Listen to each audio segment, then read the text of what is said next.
Tem momentos na vida do pastor que ele espera e anseia fazer algumas pregações. E uma das que eu tive mais medo, na verdade, dificuldades no princípio do meu ministério, foi entender a profundidade. E, na verdade, eu ficava espantado quando os pastores pregavam a respeito dos 10 mandamentos. Como um pastor consegue fazer uma pregação num versículo tão pequenininho, ou num mandamento tão pequenininho, mas tão profundo? Há um ano atrás, para quem está conosco aqui nos estudos nas quintas-feiras, que nós mesclamos junto com o pastor titular, o reverendo Antônio, nós estamos estudando Êxodo. E agora, nós chegamos, depois de um ano de estudo, nos 10 mandamentos. E nessa ocasião da noite, nós vamos estudar o primeiro grande mandamento. Então, eu peço aos irmãos que abram comigo as suas Bíblias. No livro de Êxodo, capítulo 20, os 3 primeiros versículos. Êxodo, capítulo 20, versículos 1, 2 e 3.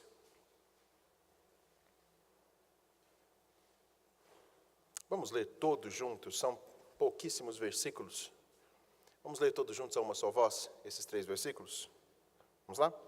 Então falou Deus todas essas palavras: Eu sou o Senhor teu Deus, que te tirei da terra do Egito, da casa da servidão.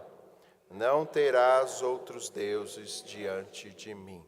Vamos orar. Eu queria que você se colocasse mais uma vez diante do Senhor, pedisse ao Santo Espírito de Deus que habita em você, que fale profundamente ao teu coração nesta noite, sonde profundamente enquanto você irá ouvir a palavra dele, para que a sua vida esteja de modo íntegro ao modo como ele quer e determina na sua palavra. Vamos orar. Senhor nosso Deus, nosso Pai, que estás nos céus e enviaste teu Filho para morrer por nós, e também o seu Santo Espírito que habita em nós e faz morada perpétua. A Ti nós suplicamos, nesta noite, que use a Tua palavra e use o Teu servo. Use o Teu servo para eu expor somente a verdade, unicamente a verdade, que fale aos nossos corações. Mas Te louvamos, porque a riqueza agora que nós vamos ouvir é do Senhor para as nossas vidas, para que venhamos a ser um povo que testemunha do Senhor e que tem o Senhor como único Deus. Ó Deus, dá-nos concentração. Dá-nos, ó Deus, um olhar focado à Tua palavra aqui agora. E, ó Deus, que venhamos no final glorificar ao Senhor pelo que o Senhor é. No nome do Senhor Jesus que pedimos e agradecemos. Amém. Meus queridos, nós nascemos, e eu digo todos nós aqui, independente da nossa idade, nós nascemos numa sociedade muito materialista, pluralista, onde os valores tradicionais, pouco a pouco, estão cedendo. Por quê? Por causa de conceitos, de filosofias, de ideias, por causa da própria corrupção humana. Na verdade, é só você ligar a televisão, você vai ver isso. Não precisa ligar a televisão, vai na sua escola, vai no seu trabalho. Quanto daquilo que era um princípio fundamental foi rompido, o que era verdade já não é mais verdade. Nós estamos numa sociedade, meus queridos, que pouco a pouco as pessoas estão vivendo de modo secular, em que o sagrado não importa mais. Ir à igreja, mas o que é isso? Ir à igreja faz parte do passado, é parte de uma tradição. Eu posso adorar o meu Deus na minha casa e tantas outras coisas. E o que tem acontecido na sociedade? E os consultórios estão cada vez mais repletos, as farmácias cada vez mais vendendo remédio para as pessoas porque andam ansiosas, não é verdade?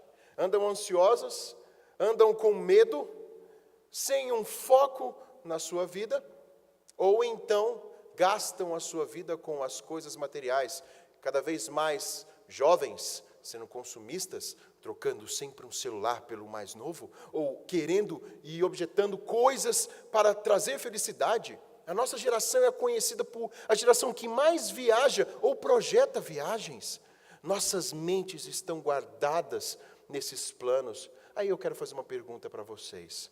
Se tudo isso está sendo rompido na nossa sociedade, se o fundamental está sendo rompido, surge então uma reflexão. Será que ainda é possível a gente viver de acordo com os 10 mandamentos? Peraí, ninguém mais obedece. Será que é possível nós vivermos de acordo com esses mandamentos? Vamos fazer uma pergunta melhor. Será que os 10 mandamentos é válido para nós hoje? Jesus não aboliu isso? Não temos só um grande mandamento de amar a Deus e o próximo? Ou vamos melhorar a pergunta, será que os mandamentos só servem para cristãos e não tem valor nenhum para o mundo? Será que é justo falar que os 10 mandamentos servem para a nossa sociedade no dia de hoje? Meus queridos, respondendo de forma enfática a pergunta, várias perguntas que nós vamos responder durante esse sermão, os 10 mandamentos, eles constituem o coração da lei de Deus. Eles são aplicáveis hoje, tal como eram há 3.000 anos atrás. Continuam válidos para nós, tanto para os hebreus, como para o seu povo. Vamos entender que, é claro, que esses mandamentos, quem recebeu foi o povo de Deus. Nós estamos estudando aqui em Êxodo, que há 3.000 anos atrás, mais ou menos no ano 1500 a.C., quando Moisés estava com o povo diante do Monte Sinai, eles receberam aquela lei, como nós vemos aqui em Êxodo capítulo 20. Mas agora uma curiosidade para vocês, eles receberam a lei 2 vezes. Não, o que é isso, Tiago? Como assim 2 vezes? Êxodo capítulo 20, no início da jornada, naquele momento épico, quando Moisés desce com as 2 tábuas da lei, depois ele vê aquele cenário no pé do monte, quando as pessoas estão adorando aquele bezerro de ouro, mas 38 anos depois, quando o povo está prestes a entrar na terra prometida, e depois se você tiver curiosidade para ler, em Deuteronômio capítulo 5, dos versículos 6 a 21, eles recebem novamente a lei de Deus, porque eles não tinham observado, e agora para aquela geração que entraria na terra, eles recebem um novo mandamento. Deus preparou, meus queridos, esse povo para receber o mandamento. Nós estamos estudando isso aqui agora. Se você olhar para o capítulo 18 de Êxodo, você vai ver que Deus envia Jetro, como nós vimos no sermão passado. Jetro para a casa de Moisés. Este reconhece o Deus vivo, e este depois dá a dica, olha, o seu trabalho vai lhe causar enfado, levanta outros líderes. E qual é o cerne disso? Por que essa narrativa? Porque Deus prepara o seu povo, levantando líderes para que a palavra fosse divulgada. Mas Deus não só prepara o ambiente organizacional, como estudamos aqui em quinta-feira, Deus prepara o coração do povo. No capítulo 19 de Êxodo, Deus disse a Moisés, que era o mediador, eu virei, portanto, prepare esse povo. E ele fala como sendo um Deus pactual, relembrando aquele povo que eles são alvo de um pacto. Ou seja, vocês são especiais, vocês são da origem de Abraão, Isaque e Jacó, mas eu quero de vocês santidade. Por isso vocês têm que lavar as suas vestes e nem se aproximem do monte. E por fim, Deus mostra e prepara o coração daqueles homens com temor. Como nós vimos em Hebreus, o que Deus requer do seu povo, seja outrora como hoje, é um coração reverente para receber a sua palavra. E nós finalizamos o nosso estudo, voltando os nossos olhos para Êxodo capítulo 12. Quando lá diz que aqueles homens se estremeceram diante de todos os feitos daquele monte, porque o monte fumegava, eles viam, eles cheiravam aquela fumaça, os seus pés tremiam porque o chão tremeu, o monte tremia, a sua boca se secou de medo, e os seus ouvidos ouviam uma trombeta cada vez maior e o barulho do trovão, e eles estavam aterrados. E Hebreus capítulo 12 diz que o coração do próprio Moisés estremeceu. Mas aí apontamos para Cristo. Se no passado, por causa de uma teofania, o coração dele se estremeceu, Hebreus aponta que Jesus Cristo, que veio e morreu, deve ser levado com muito mais reverência do que neste momento. Portanto, nós, nessa geração, somos chamados a viver uma vida com maior intensidade e reverência a Deus, porque Cristo que veio vai voltar, e não é um monte que vai se estremecer, é toda a terra. Toda a terra. E todo joelho se dobrará perante o Senhor. Portanto, Deus prepara o ambiente para essa palavra ser enviada para eles. E o receptor imediato dessa palavra dos 10 mandamentos, meus queridos, é o povo de Israel. É o povo do pacto. Mas por que eu estou dizendo isso? Porque nós não somos biologicamente israelitas, talvez algum de vocês aqui seja. Talvez algum de vocês aqui tenha uma origem judaica. Eu possivelmente tenho. Eu descobri que o Lang, e já ouvi falar que o Oliveira e o Lima tem, apesar que no Brasil Oliveira e Lima tem para tudo quanto é lado. Mas eu ouvi falar assim que a raiz de quem vem de Portugal, Oliveira, Lima e até o Lang tem origem judaica. Mas não somos biologicamente judeus. Eu não tenho uma origem biológica, mas quando nós voltamos nossos olhos para a palavra de Deus, lá para Gálatas, para 1 Pedro, nós vamos ver que nós somos descendentes de Abraão. Nós vamos ver que nós somos o povo santo, raça eleita. Em Romanos, o novo Israel. Ou seja, meus queridos, o que eu estou querendo dizer aqui para vocês é que o povo recebeu os 10 mandamentos no passado e nós somos raça eleita, portanto, esses mandamentos valem para nós. O mandamento tem validade. Ele serve para o povo de Deus, e ainda mais porque Jesus Cristo referendou. Olha que maravilha. Aquele que morreu por nós, ele não veio para rejeitar a palavra. Ele não veio para rejeitar os mandamentos. Pelo contrário, ele disse, eu não vim para revogar, eu vim para obedecer os mandamentos. Nenhum mandamento, nenhum i, nenhum tio vai se passar, até que tudo se cumpra. E ainda mais, meus queridos, ele citou por várias vezes os mandamentos. E agora vem aquela pergunta, se ele morreu então por mim e por você? E se o padrão de obediência dele deve ser o meu padrão de obediência? Meus queridos, então o mandamento vale para mim. O mandamento, Jesus não aboliu ele, nós vamos ver no final que ele não aboliu o mandamento. E o amar a Deus acima de todas as coisas e ao próximo como a ti mesmo, ele tem um peso muito grande para nós. Mas o que os mandamentos expressam, meus queridos? Pois ainda não falamos a respeito do primeiro mandamento. Mas o que os mandamentos expressam? Nós sabemos que Deus, quando ouvimos na parte da manhã, quando Deus criou o homem caiu, não é verdade? O homem caiu, ele se tornou conhecedor do quê? Do bem e do mal. Mas a palavra de Deus também diz que Deus colocou no coração do homem um senso da sua presença, um senso moral. Olha que interessante. Todas as nações, tentem lembrar dos 6 últimos mandamentos, concernentes à relação do homem com o homem. Todos esses mandamentos, meus queridos, todos esses mandamentos, todas as nações, por mais pervertidas que sejam, elas estão debaixo desses mandamentos moralmente. Talvez não tenham escrito, mas elas se preservam no ambiente moral e, ao mesmo tempo, elas tentam vagar, como nós vemos na palavra de Deus, tentam vagar procurando algum Deus adorar, mas adoram, como diz em Romanos capítulo 1, adoram madeira, adoram ouro, adoram os seres animais, adoram o próprio homem, mas tem um senso de alguém adorar. Portanto, Deus escreveu no coração dos homens aquilo que ele revelou aos judeus através do mandamento. Mas aqui, meus queridos, há a revelação verdadeira. Aqui Deus se apresenta diante do homem para mostrar aquilo que ele quer que o homem conheça. Portanto, nós então entendemos que o mandamento, respondendo àquela primeira pergunta, os mandamentos valem para somente os crentes? Não, meus queridos. O mandamento ele é um bem maior. Ele é um norteador da vida. Ele é um norteador de toda a vida humana nessa terra. Portanto, vocês estão entendendo como é precioso o mandamento que nós temos aqui agora? Como ele é importantíssimo para nós, e muitas vezes nós revogamos, ou na verdade, nós deixamos de lado, ou não vivemos de acordo, nem temor nós temos pelos mandamentos. E é interessante mais uma outra coisa que o mandamento expressa. Se você olhar para os mandamentos, a primeira tábua, como eu disse, são mandamentos concernentes a quem? A Deus. E a outra tábua, concernente à relação dos homens.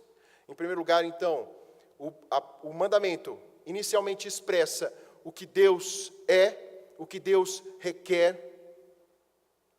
E, em segundo lugar, fala-se a respeito da conduta dos homens com seus semelhantes. E o que isso tem a ver, Tiago, para a gente agora chegar ao primeiro mandamento? Meus queridos, não há como eu cultuar ou querer cultuar a Deus e estar com uma vida equivocada para com o próximo. Vocês estão entendendo que os mandamentos eles se interligam? Aí a gente vai entender lá na frente o amar a Deus sobre todas as coisas e o próximo como a ti mesmo. Não tem como eu querer adorar a Deus se eu estou com uma relação totalmente quebrada com o próximo, totalmente avessa ao que é adorar a Deus. Não há compatibilidade. E não há compatibilidade em eu querer estar bem com os homens se eu não adoro ao meu Deus verdadeiro. Portanto, a honra é devida a Deus em primeiro lugar, mas ao mesmo tempo, aqueles que honram a Deus têm que estar numa relação igualmente com os seus semelhantes, não de adoração, mas do amor que eles têm a Deus para com o próximo. É isso que Jesus Cristo disse, do grande mandamento. Então, meus queridos, para nós, para vocês, que um dia aceitaram Jesus Cristo como Senhor Salvador, qual é o alvo dos mandamentos? Qual é o alvo para a minha vida e para a sua vida? Você que é filho do pacto, você que professa o Senhor Jesus, que adorou Ele aqui agora com cânticos, que o reverenciou, que abaixou a sua cabeça, confessando os seus pecados a Deus, o que é o decálogo? O que são os 10 mandamentos para você e para mim?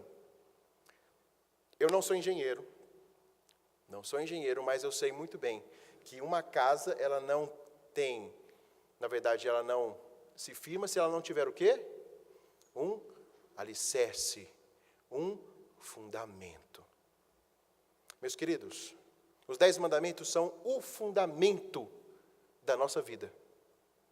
Sem a observância destes, não há casa edificada, não há nada que possa ser sustentado, muito menos a sua adoração a Deus. O apóstolo Paulo, meus queridos, ele vai afirmar o quê? Vamos pensar, nós não conseguimos obedecer à lei na sua integridade, não é verdade? Não conseguimos, porque a lei, ela aponta para os nossos pecados. Mas é muito interessante a gente olhar em Romanos capítulo 8, versículo 4, quando Paulo diz que nós andamos no Espírito. Em Efésios capítulo 1, 17, Paulo enfatiza que é o Espírito de sabedoria que vai revelar o pleno conhecimento. E no versículo 1, 18, que ele ilumina o coração. Olha que maravilha. O que o pastor Tiago está querendo dizer aos irmãos? Que quando os 10 mandamentos são o fundamento da nossa vida, e se você realmente foi alcançado pelo Espírito Santo de Deus, é Ele quem ilumina o seu coração, lhe dando discernimento a respeito do que são os 10 mandamentos para você, e o que significa obedecê-los diante de Deus. Ou seja, os mandamentos são negativos. A gente olha, nossa, quanta coisa, quanto não. Mas o Espírito Santo de Deus, meus queridos, ele nos torna eles positivos na nossa vida, no cumprimento deles. Na quinta-feira nós estávamos falando aqui com o advogado, tinha um advogado e tem uma estudante de advocacia. E nós estávamos falando a respeito do benefício da lei. Não é verdade? A lei está cheio de não faça, está até aqui. Mas se você obedece, você está debaixo de algo bom, de proteção, de salvaguarda para a sua vida. Porém, a desobediência deles, haverá punição. É o mesmo parâmetro aqui, meus queridos. Portanto, o Espírito Santo de Deus é revelação, iluminação que nos ajuda a cumprir os 10 mandamentos. Mas a maior expressão dos mandamentos é que ele é um instrumento de Deus para que a gente conheça a Deus, saiba glorificar a Deus e nos humilhar. É por isso, meus queridos, que nós não gostamos de estudar ou de voltar os nossos olhos para esse princípio, mas vocês sabiam que aquele que vive debaixo desses princípios, dos 10 mandamentos, é muito fácil a vida cristã. É claro que nós somos pecadores e vamos cair. É claro que precisamos e vamos depender do Santo Espírito de Deus, mas o verdadeiro conhecimento de Deus nos constrange a adorá-lo. Baseado então nisso, do mandamento, nessa grande introdução, vamos voltar os nossos olhos para esse mandamento que é eficaz para as nossas vidas. O que significa então o primeiro mandamento para nós? Mas vamos começar com a introdução. Volte seus olhos para o início desse capítulo. E aqui, Moisés declarou dessa forma: então falou Deus todas essas palavras. Versículo 2. Eu sou o Senhor teu Deus, que te tirei da terra do Egito, da casa da servidão. Por que ele começou com uma introdução assim? Por que ele já não foi direto nos 10 mandamentos? Não terás outros deuses diante de mim. O que significa essa introdução para mim e para você? Perceba a declaração dele. A primeira declaração é: eu sou o Senhor teu Deus. Quem ele está se revelando aqui? O eu sou. Lembra quando Moisés estava na sarça ardente? Diante da sarça ardente, quem se revelou a ele? Um Deus grandioso, o Deus pessoal, o eu sou. É um Deus e um Senhor exclusivo, é um Deus pessoal, é um Deus de relação. Então, quando o Moisés começa a declarar antes dos mandamentos, a primeira coisa que Deus se revela: olha, eu sou o Deus que te encontrei. Eu sou o Deus pessoal, eu não sou Alá. Eu não sou aquele que você precisa ganhar pontos comigo. Eu não sou um Deus que você tem que alcançar, eu que vim ao seu encontro. Eu sou um Deus pessoal, eu sou um Deus de relação perfeita, eu sou um Deus presente, eu sou um Deus constante. Então aquilo que eu te entrego, meus queridos, tenha fé. Eu estarei ao teu lado. Aquilo que lhe entrego, eu lhe entrego pessoalmente. Portanto, não é um mandamento dado a nós para obedecermos. E aqui a gente já viu que Deus prepara o ambiente, vocês perceberam? Deus prepara o ambiente, Deus trabalha no povo para depois dar a lei. E antes de dar a lei, Ele professa quem Ele é. Mas não fica somente nisso, meus queridos. Ele diz o que mais à frente? O teu Deus. O teu Deus é um Deus que Ele chamou antes da fundação do mundo. Talvez você é privilegiado de nascer numa casa onde seus pais professam a Deus. Mas o Deus que lhe encontra, o Deus que te chama, é um Deus pessoal, é o Criador de todas as coisas que você pode contemplar, as coisas visíveis e as invisíveis, que te chama e lhe dá esse mandamento. Vocês já pensaram na profundidade só desse versículo?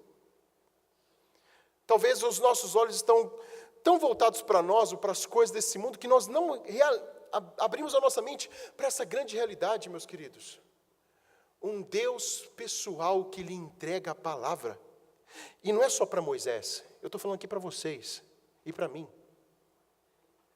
É um Deus que te criou e antes de você nascer Ele te conhece. E é um Deus que hoje, nesse instante, está reverberando novamente essa palavra para você e para mim. Que lindo e importante é isso, meus queridos. Mas Ele não se revela somente como um Deus de autoridade, porque esse Deus que é pessoal é um Deus de autoridade. É o teu Deus e é o Deus de autoridade. Mas Ele diz assim no versículo mais à frente: teu Deus que te tirei da terra do Egito, da casa da servidão. Sabe que Deus é esse que se apresenta? Um Deus de libertação. É um Deus que te libertou de uma vida de escravidão. É um Deus que, se você ainda não se rendeu a Ele, é um Deus que quer lhe tirar do lamaçal do pecado, da cegueira do pecado, de uma vida sem propósito, de uma vida onde as pessoas estão se voltando aos maiores prazeres da carne, mas são efêmeros, e o final é só dor, só morte, e não somente aqui nessa terra, mas uma morte eterna, e Deus libertou você disto. É isso que Ele fala: a palavra que vos entrego vem do libertador, vem do Salvador. E o que Ele reivindica, meus queridos, ao dizer esses versículos aqui? Nessa introdução, Ele reivindica: eu sou soberano, então eu te libertei, eu sou o seu Deus, eu tenho autoridade sobre você. E qual é a resposta do povo antes de ouvir o decálogo? Olha que interessante, eu nunca tinha pensado em estudar os 10 mandamentos nesse versículo anterior. Na verdade, vou ser bem sincero para os irmãos, o meu sermão inicialmente começou: não terás outros deuses diante de mim. Mas quando eu aprendi isso aqui, eu falei assim: eu não posso deixar de expressar essa maravilha. Sabe por quê? Porque a introdução, ela requer uma resposta do povo. Quando você olha, então, para todo esse cenário, de um Deus que te libertou, de um Deus que é pessoal, o que você faz? Qual é a sua resposta, Meus queridos, a resposta é: eu tenho que ser leal a esse Deus. Eu tenho que ouvi-lo. Eu tenho que guardar isso como o maior tesouro da minha vida. Eu tenho que professar isso diante dos homens. Eu tenho que ensinar. Eu tenho que viver de acordo com. Meus queridos, eu nunca, ao estudar esses textos, fui tão movido quanto a esta introdução. A introdução, meus queridos, para o povo, mostrou que quem é Deus e o que Ele dá ao seu povo. Por isso que aquele texto do Novo Testamento, que o jugo do Senhor é leve, capta muito bem nesse sentido, porque aquilo que o Senhor vai nos dar, meus queridos, não é um peso. Os mandamentos não se tornam um peso quando entendemos quem é o Deus que está por trás. Portanto, a nossa resposta é lealdade. Então, qual é o primeiro mandamento? Nós lemos: não terás outros deuses diante de mim. Vamos por partes. Não terás. Como eu disse anteriormente, esse não terás, nós vamos ver por 8 vezes no Decálogo. E é muito interessante que ele está na segunda pessoa. O que isso significa, meus queridos? Olha que interessante isso aqui. Deus fala ao povo como nação. Quem recebe isso aqui é a nação de Israel. Não é verdade? Quem recebe isto aqui agora nessa noite é a igreja do Senhor. Não é verdade? Porém, Ele fala particularmente. Ele fala para mim e para você individualmente. Não tenha outros deuses diante de mim. Olha que interessante, Deus, no seu mandamento, Ele atinge a pessoa individualmente, mas Ele atinge um grupo. O que isso significa, gente, para a literatura hebraica? Significa que se eu obedecer os mandamentos, eu sou abençoado e serei bênção. Mas quando eu desobedeço qualquer um desses mandamentos, eu posso achar que só eu estou desobedecendo, mas ele se aplica às pessoas ao meu redor, porque pecado contamina. Vocês já viram uma fruta podre no cesto? Como ela contamina os demais? É tão interessante essa relação no hebraico, que se eu não tenho o Senhor como meu Deus, e eu não tenho o Senhor, na verdade eu tenho outros deuses diante de mim, meus queridos, eu posso me isolar, mas eu vou de certa forma influenciar. E na verdade, vocês estão em família, se você não tem o Senhor, seu Deus, como Deus único na sua vida, outros, como nós sabemos, vão ser influenciados, ou o termo que nós podemos aqui, se a bênção, a maldição. É por isso que o povo de Deus precisa da disciplina. É por isso que o povo de Deus precisa se voltar à palavra dele. Porque pecado contamina. Não é só o seu pecado.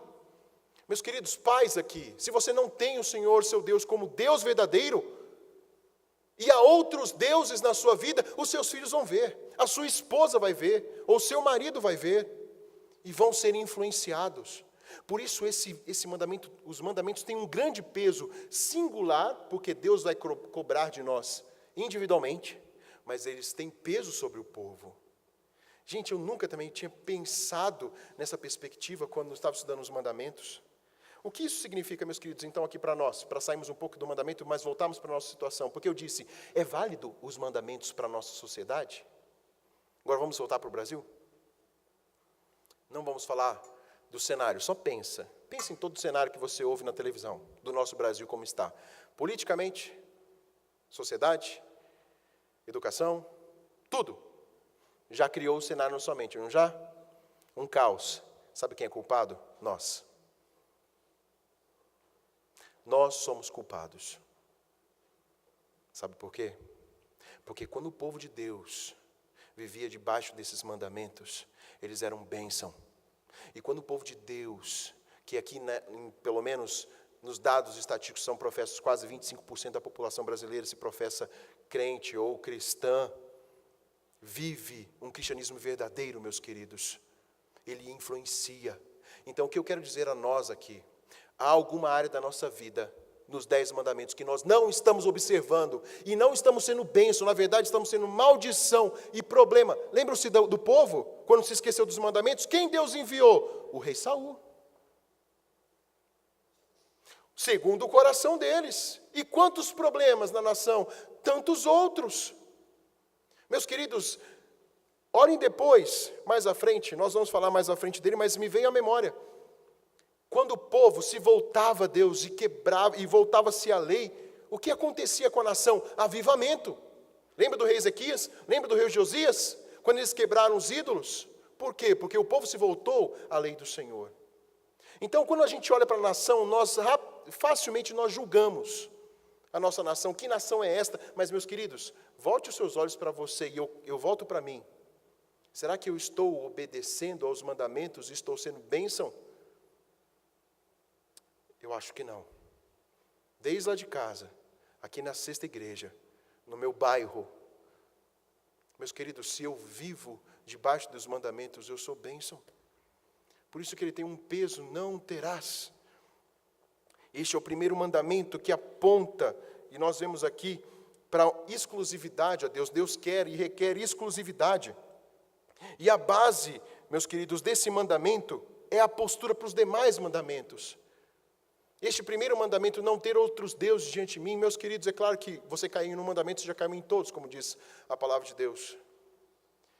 Mas como obedecer os demais mandamentos se nós temos outros deuses? É por isso que é muito interessante como foi o início dos mandamentos, não ter outros deuses. Por quê? Porque Deus requer exclusividade na sua adoração.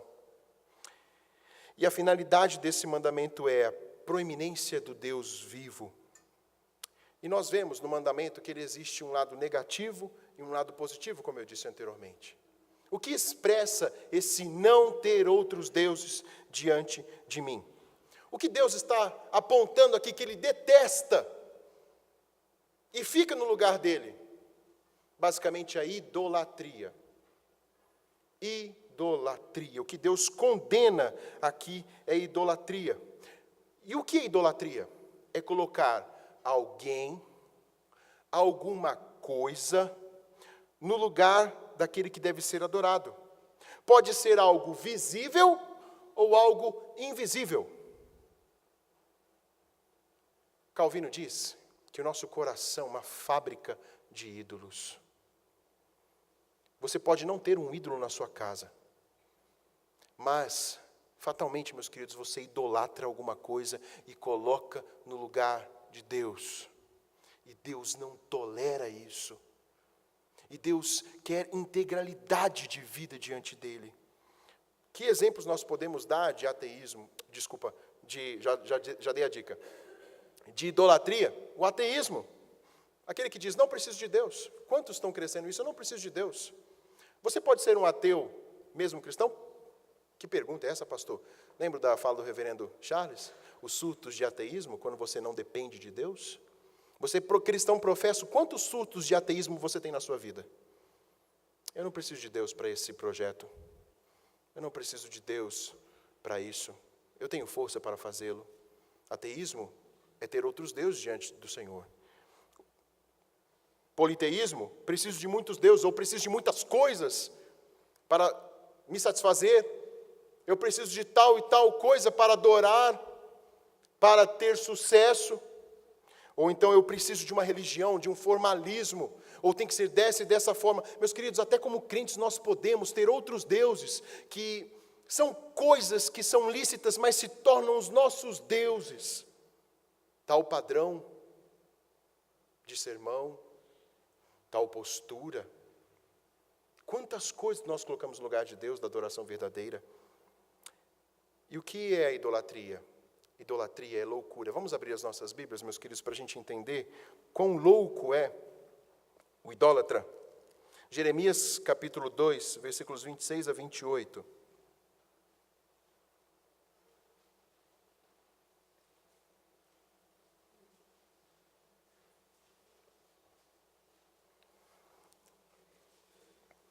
Jeremias capítulo 2, dos versículos 26 a 28. Diz assim o texto: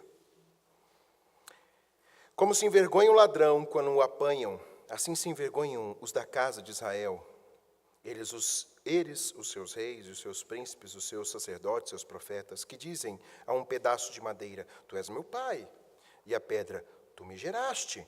Pois me viraram as costas e não o rosto, mas em vindo a angústia dizem, levanta-te, livra-nos. Onde, pois, estão os teus deuses para ti mesmo fizeste? Eles que se levantem, se te podem livrar no tempo da sua angústia, porque os teus deuses, ó Judá, são tantos como as tuas cidades. Quantos deuses nós temos aqui? Está falando a respeito do povo que adorava tantos deuses fabricados. Mas quantos deuses nós temos no lugar de Deus? Quantas coisas nós temos no lugar de Deus? Meus queridos, às vezes nós queremos adorar ao Senhor com um grande culto. Sim, é maravilhoso ter um grande culto. Ou queremos um grande pregador. Ou queremos uma grande igreja. Ou um grande mover. E nós não adoramos o Deus em espírito e em verdade, porque queremos ter coisas, objetos que se colocam no lugar de Deus. E é isso que a nossa sociedade tem procurado hoje. O que Deus então requer de nós? Separação radical do ídolo. Olha aí, você que está em Êxodo, capítulo 23, versículo 13. Olha o que Deus fala.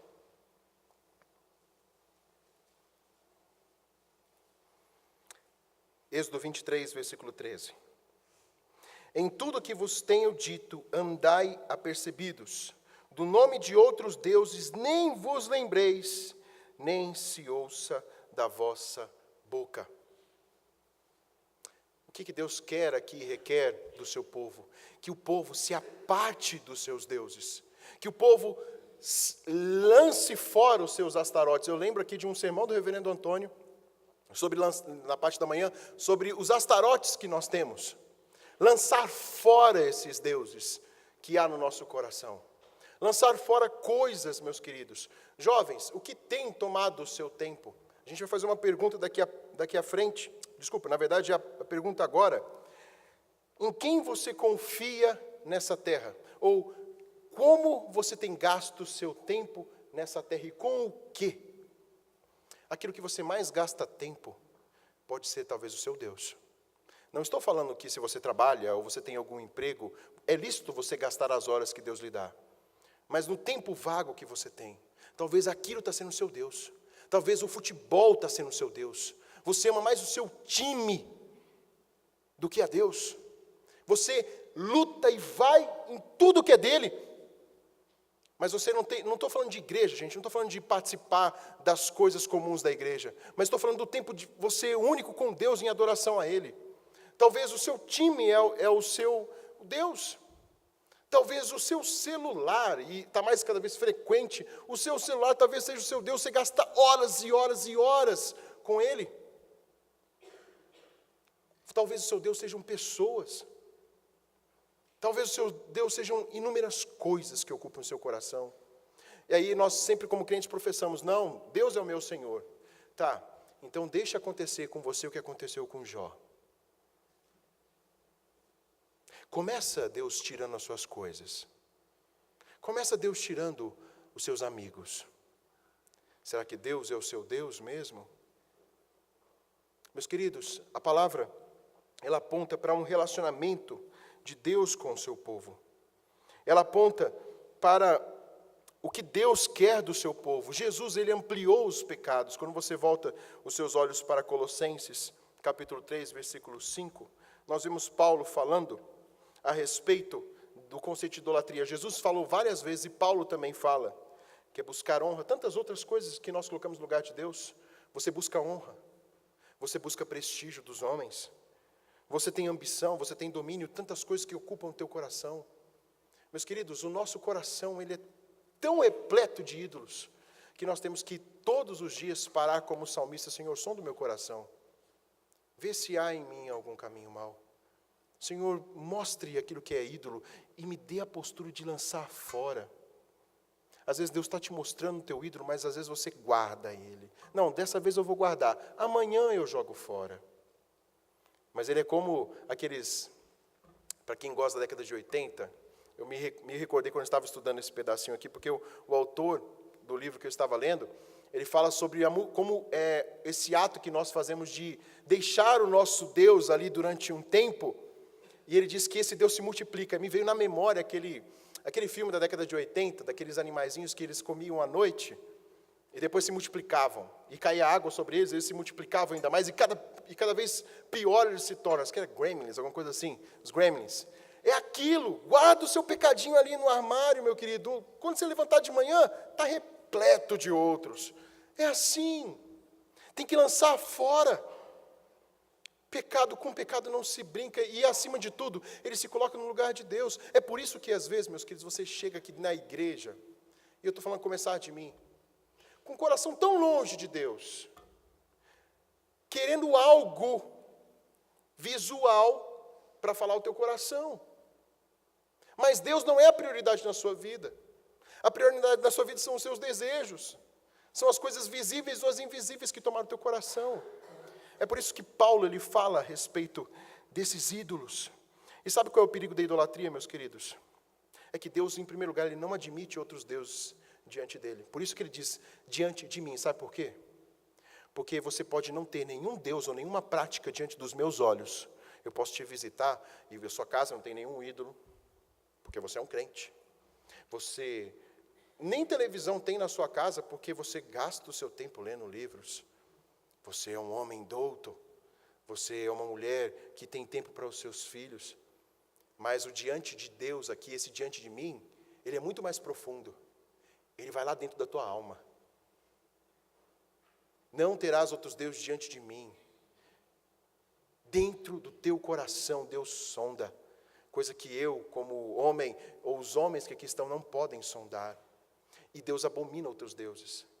E sabe qual é um perigo ainda maior? Em 1 Coríntios, vamos lá para 1 Coríntios capítulo 10, versículo 20. 1 Coríntios capítulo 10, versículo 20.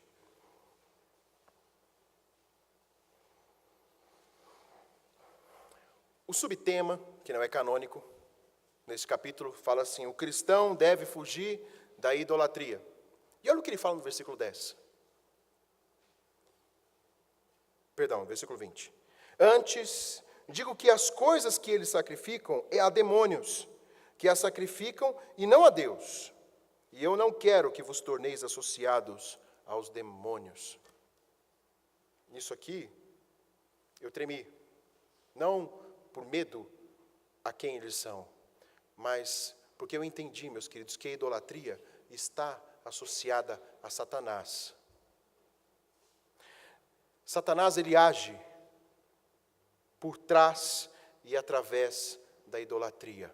O que isso significa? Que o seu ídolo, que o teu coração ama, Satanás vai usar constantemente para te afastar de Deus.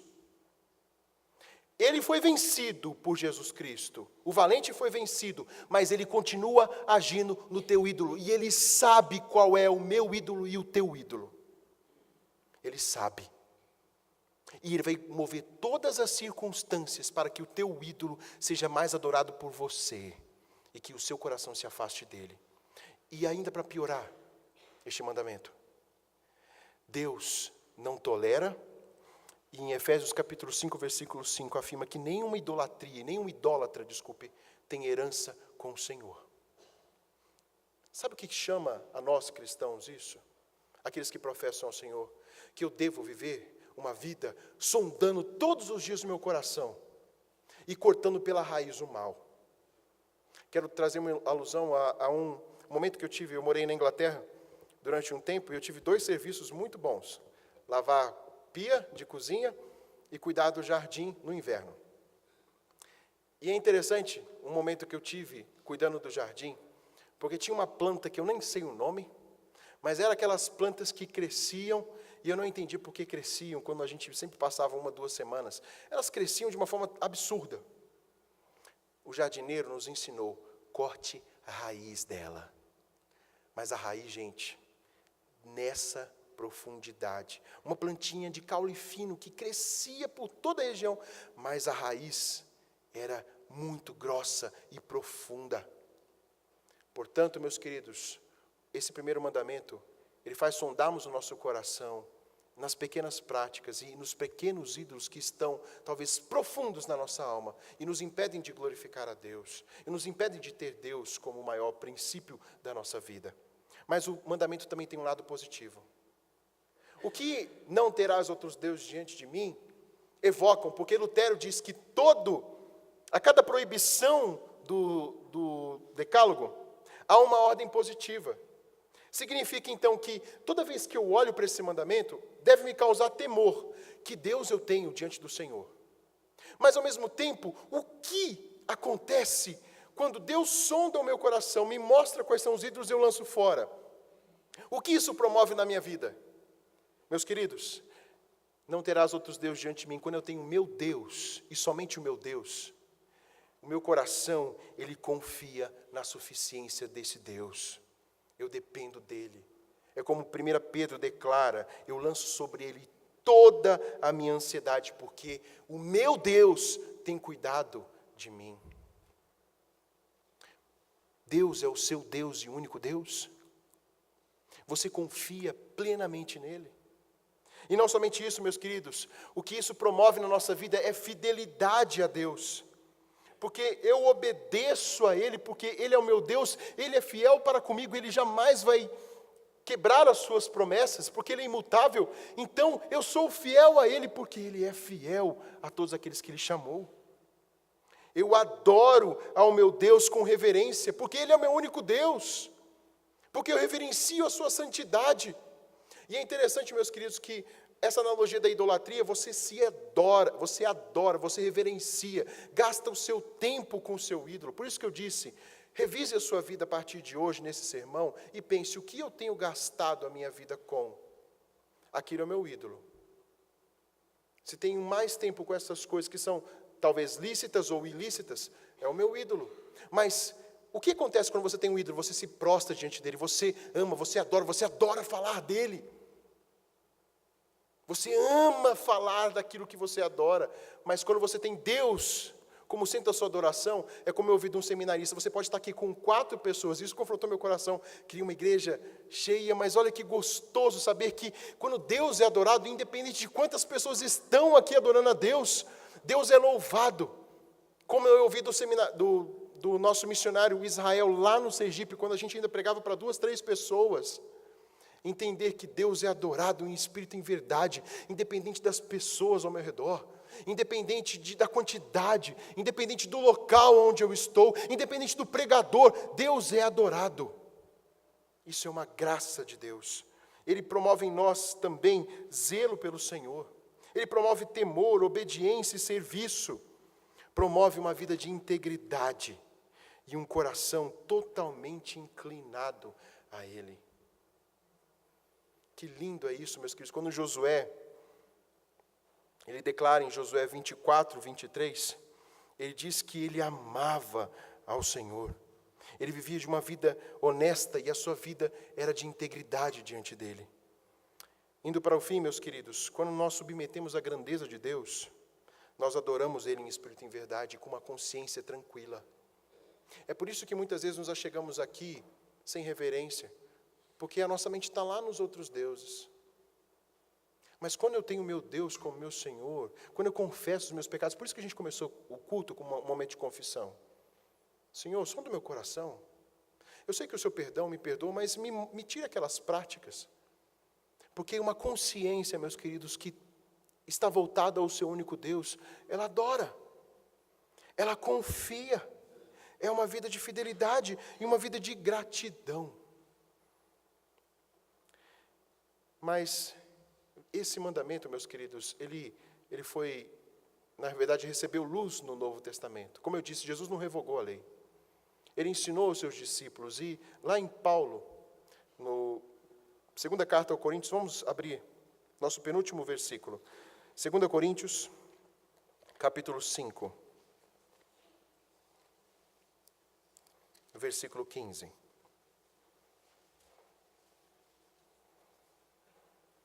A minha sentença é: viver para Cristo é obedecer o primeiro mandamento. Viver para Cristo é obedecer o primeiro mandamento. Paulo diz, e ele morreu por todos, para que os que vivem não vivam mais para si mesmos, mas para aquele que por ele morreu e ressuscitou. Meus queridos, viver para Cristo e servi-lo é obedecer o primeiro mandamento. É viver para aquele que morreu por nós e nos deu vida nele. Jesus Cristo, quando ele disse em Mateus 22, amar o Senhor teu Deus de todas as coisas e ao próximo como a ti mesmo, ele mostrou que o primeiro mandamento se cumpria em amar a Deus. Isso significa então que amar a Deus é a prioridade da minha vida, mas isso não basta, porque ele se reflete no amor ao próximo. O amor para com Deus e o amor para com o próximo são os dados de toda a lei e de todos os profetas. E é manifestada assim a essência de uma fé operante. Então, meus queridos, obedecer o primeiro mandamento, não ter outros deuses diante do Senhor e ter Deus como primazia, se reflete também para com o próximo. O que isso tem a ver com a nossa conclusão? Eu disse, meus queridos, que nós estamos vivendo num mundo cheio de ideias que vão contra os fundamentos, contra a própria Bíblia. E as pessoas, e até mesmo os crentes, não querem falar a respeito dos mandamentos porque são ofensivos aos homens. Porque falar de pecado dói. Vamos atrair os homens com uma outra fala. Mas quando eu reverencio meu Deus e vivo para amar a Deus, a Cristo Jesus como meu Senhor e Salvador, meus queridos, o que acontece? O meu amor para com o próximo se torna real. E amar ao próximo, meus queridos, é viver pela verdade e falar a verdade. Falar a respeito de Cristo Jesus, falar a respeito da salvação nele. Por isso que Jesus Cristo nos ensina que estes mandamentos estão interligados. Nós precisamos entender então a realidade que a nossa vocação é adorar a Deus. Eu quero concluir dizendo, meus queridos, que Jesus Cristo, como segundo Adão, para nós que vemos esse mandamento e entendemos como nós recebemos força para viver esse mandamento, você e eu jamais teríamos força para obedecer esse primeiro mandamento. Jamais. Você não tem forças por você mesmo para obedecer esse mandamento. Mas Jesus Cristo, como segundo Adão, ele veio. Ele foi tentado em todas as coisas e foi obediente até o fim para lhe dar forças e lhe garantir forças para que você viva para obedecer esse mandamento. E olha que interessante. Eu preguei semana passada, no culto de manhã, sobre o momento que Jesus foi tentado. E não captei o ensino que eu aprendi agora nessa semana. Quando Jesus foi tentado pela última vez por Satanás, para que Jesus adorasse ele teria todos os reinos, olha que interessante. Jesus disse, somente a Deus adorarás. Ele se volta ao primeiro mandamento. E o que acontece com Satanás? Quando o Deus verdadeiro é conclamado a ser adorado, ele foge da presença de Deus. Mas aqueles que são chamados por ele e alvos da graça dele, nós somos movidos a adorá-lo e na força dele nós o fazemos. Por isso, meus queridos, o primeiro mandamento não é impossível para mim e para você. Não terás outros deuses diante dele. Ele nos chama a uma vida de exclusividade a ele. Bendito seja o nome dele. E de uma forma prática, meus queridos, vamos voltar para os nossos lares meditando naquilo que tem ocupado o nosso lugar. De forma prática. Você sabe o que tem ocupado o seu lugar ou coisas que têm ocupado o seu coração em vez de Deus? Para que os homens venham a te conhecer. Para que os homens venham a ver a luz em você, que você adora ao Deus verdadeiro. Vamos orar? Amado Deus, muito obrigado pela tua palavra, que é a verdade, que nos chama a uma adoração genuína ao Senhor. Nos ajude, Deus, porque temos tantos ídolos no nosso coração, tantos deuses, a quem nos prostramos. Mas na força do Senhor, ó Deus, nós clamamos aqui agora diante do Senhor. Nos liberte, ó Deus, desses deuses. Lance-os fora do coração e que seja Tu, Senhor, o Rei das nossas vidas. Que possamos proclamar ao mundo que só o Senhor é o nosso Deus. E encontrarmos no Senhor a paz verdadeira e o consolo verdadeiro, ó Pai. Nos ajude na nossa falta de fé. Ó Deus, o princípio da adoração é a fé centrada no Senhor, é o crer no Senhor. Portanto, Senhor, abra os nossos ouvidos a partir de hoje. Nos auxilie, ó Deus, a termos o Senhor como primazia na nossa vida. E ajuda-nos nas nossas fraquezas, porque o Senhor Jesus Cristo levou as nossas fraquezas. O Senhor conhece como nós somos, mas o Senhor nos dá força e nos capacita como servos teus, a vivermos uma vida que glorifica o teu nome.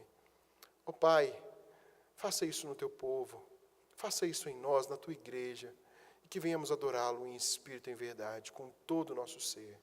Louvamos a Ti hoje e para todos sempre. Amém.